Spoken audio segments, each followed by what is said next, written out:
Hey everyone, so today we're going to be learning the basics of filmmaking. So obviously the first thing you're going to need is a camera, obviously.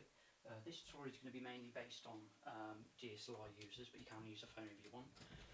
But I'll probably make a specific tutorial on that in the future, so just keep an eye on that.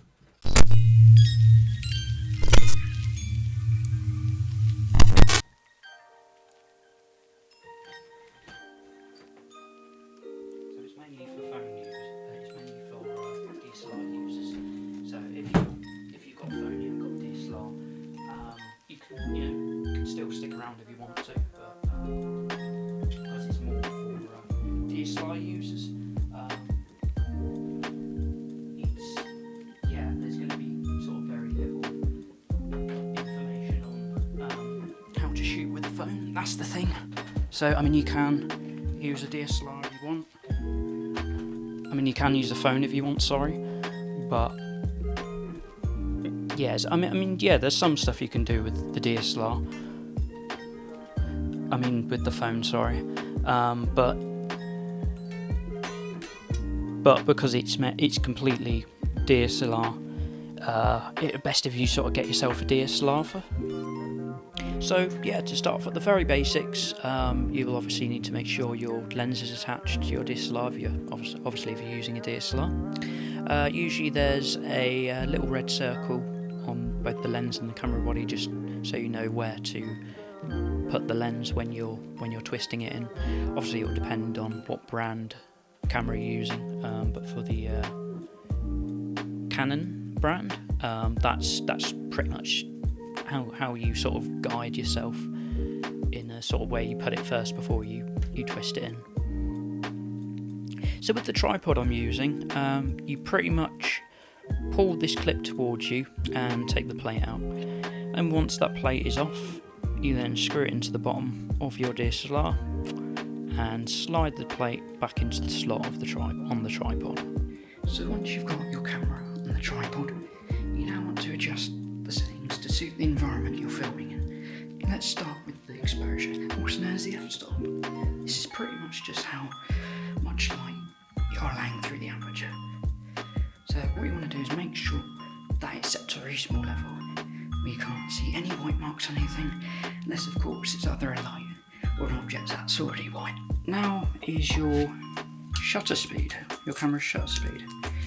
Your shutter speed is how fast your camera's shutter is opening and closing. So what I tend to do is set it to about double the number your camera's frame rate is set to. But of course, it depends on what your setup is and what you're trying to film. If you're filming handheld, it's best to have it set to a bit higher, just to avoid that motion blur. So the next setting is the white balance. So this is another setting that's also dependent on the environment you're in. But many cameras have presets, particularly Canon at least, depending on sort of what the environment is that you're in. If you've got multiple light sources though, with multiple different temperatures, what you want to do is say to the auto setting. So what I'll do is just adapt to it automatically. So the last setting is the ISO. So the ISO is pretty much just how much light the camera's sensor picks up. So ideally what you want is to make sure you go no higher than 800 when you're outside, and go no higher than 400 when you're inside. And so the key is really just to make sure you don't, just basically make sure the ISO is as low as possible. But obviously you have to balance it out with the other settings as well. So as a last resort, you would put your ISO, you would adjust your ISO to be higher, so that obviously you've got a brighter image, but it means you're not sacrificing the shutter speed or the exposure. So last but not least, is your focus. So your focus is pretty much just what determines how sharp or unclear your image is really. Otherwise you'll find your focus on the front of your lens. It'll be this wheel at the front of your lens. Some lenses have a zoom wheel and some lenses don't, but otherwise it'll always be the one on the lens. It'll always be the wheel on the front. So another feature that can be quite useful is the focus assist.